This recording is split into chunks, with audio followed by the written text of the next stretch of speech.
এখনই বাড়ি আসলাম। শরীর প্রচণ্ড ক্লান্ত হয়ে গেছে। জ্যামের মধ্যে পড়েছিলাম। জলপাইগুড়ি পার হয়ে ঘুঘুডাঙ্গা বলে একটা জায়গা আছে, ওখানে একটা হিমঘর আছে। এখন তো আলুর সিজন, তো ট্রাকে ট্রাকে একেবারে জ্যামে প্রায় 1.5 ঘন্টার মতো ওখানেই আটকে ছিলাম। এক্ষুনি আসলাম বাড়িতে, এখন বাজে 9:45। কালকে সকালে আবার দেখা হবে।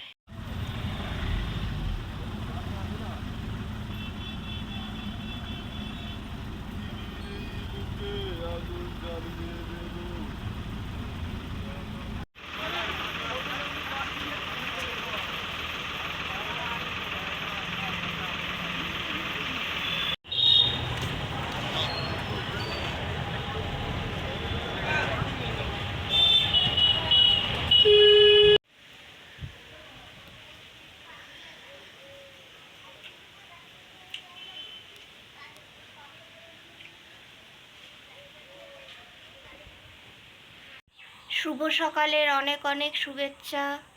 আমার পরিবারে তোমাদের সবাইকে জানাই অনেক অনেক স্বাগত। আজকে আমাদের বাড়ির থেকে ভিডিও শেয়ার করব, সম্পূর্ণ ভিডিওটা দেখতে থেকো, আর কিছু কথা বলবো। সকালে আজকে চা খাওয়ার উপায় নেই, চা খাওয়ার জন্য তো কিছু নেই, স্টোভ বা গ্যাস এখানে কিছুই নেই। তাও আমরা আজকে রান্না করব, রান্না করেই খাবো, কারণ হোটেলে তো বাইরের খাওয়া উচিতই না। সেই কারণে রান্না করব। আমার একটা রাইস কুকার আছে, পুরনো, অনেক দিনের পুরনো, 4 বছর হয়ে গেছে। জানি না ওটা এখনও ঠিক আছে কি না, দেখবো। এখন ঠিকঠাক আছে, হয়তো ঠিকঠাকই থাকবে, কারণ সব কিছু ঠিক করে রেখে যাওয়াই হয়। তো ওটাতে ভাত আর কিছু একটা রান্না করব, করে খাবো। এখানে আসলে না খুবই কষ্ট খাওয়া দাওয়ার, কিন্তু আসতে তো হবেই, নিরুপায়।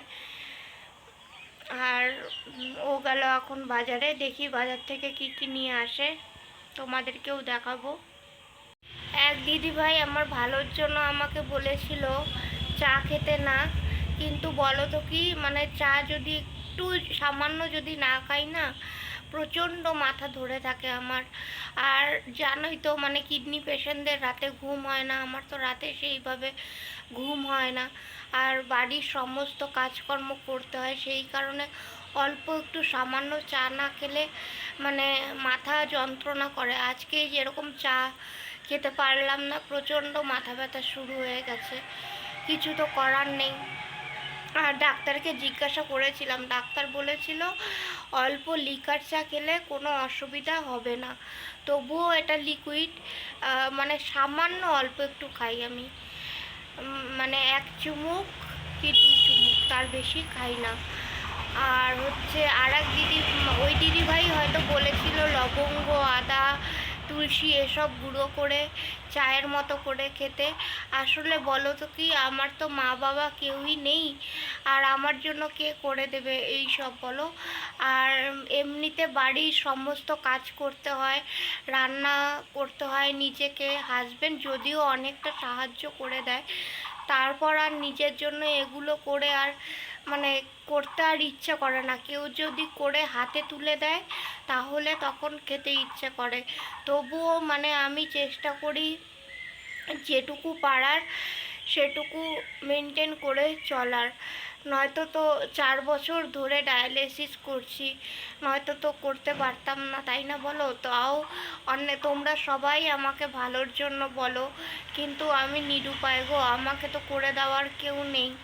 আর আমাকে মানে নিজে করব সেটাও ইচ্ছা করে না, তবুও তুমি বলেছো, আমি করার চেষ্টা করব। যদি করি তাহলে অবশ্যই ভিডিওতে বলবো, ঠিক আছে?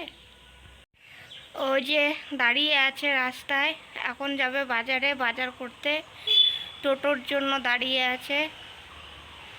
এই টোটো, এটাতে যাবে না হয়তো, টোটো আসলেই যাবে। 3টা ডিম, এখানে পেঁয়াজ, রসুন আর একটা পেঁপে,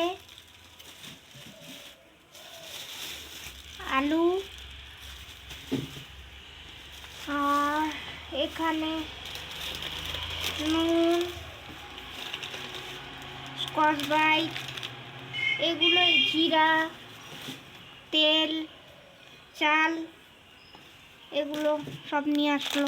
এই যে মানে চা তো কাজ হলো না, চা সকালে খাওয়া হয়নি, তেল নিয়ে আসা হলো, আর এই যে কাটলো আর ডিম সিদ্ধ ভাত খাওয়া হবে। এটা এখনকার খাওয়া রান্না, খাওয়া দিচ্ছে এরকম রাত্রে। আশেপাশের বাড়িতে কেউ নেই, এদিকে পিছন দিকে গেলাম, এটা পিছন দিকের ঘর আমাদের, পিছন দিকে কেউ থাকে না। এখান দিকে এই যে বাসন মাজছি।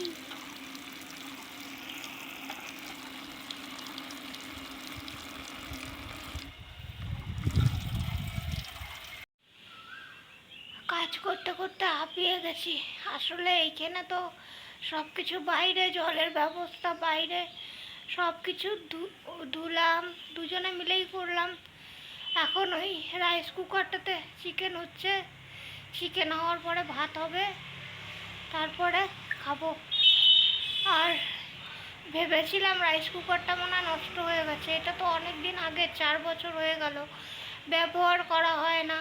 ভালো করে ধুতে হলো, গরম জল করে আবার বয়েল করা হলো, তারপরে এখন রান্না বসানো হলো। চাল রেখে দিয়েছি, এটা ধুয়ে আনবে, ভাত করব। এখানে চিকেন হচ্ছে, অল্প একটু চিকেন নিয়ে আসলো। এখানে তো অনেক কম টাকায় চিকেন পাওয়া যায়, এখানে হচ্ছে 130 টাকা কেজি চিকেন, আর শিলিগুড়িতে সেটা 250 টাকা। এই অল্প একটু নিয়ে এসেছে, এটাই দুবেলা হয়ে যাবে আমাদের, দুবেলা হয়েও আবার থেকে যাবে। এটা এখন হচ্ছে, হোক। একবারে সব মেখে একবারে বসিয়ে দিয়েছি।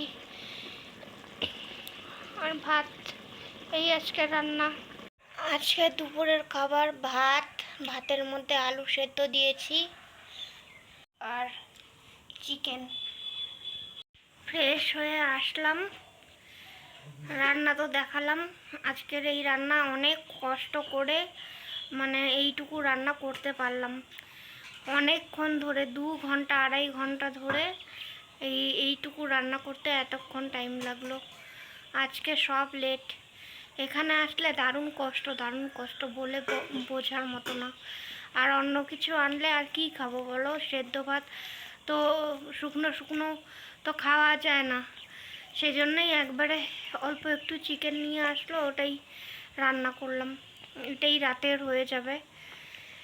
আজকের মতো ভিডিও এটুকুই, আবার কালকে দেখা হবে। ততক্ষণ তোমরা সবাই ভালো থেকো, আর আমার চ্যানেলটিকে অবশ্যই সাবস্ক্রাইব করো, লাইক করো, আর ভালো ভালো কমেন্ট করো।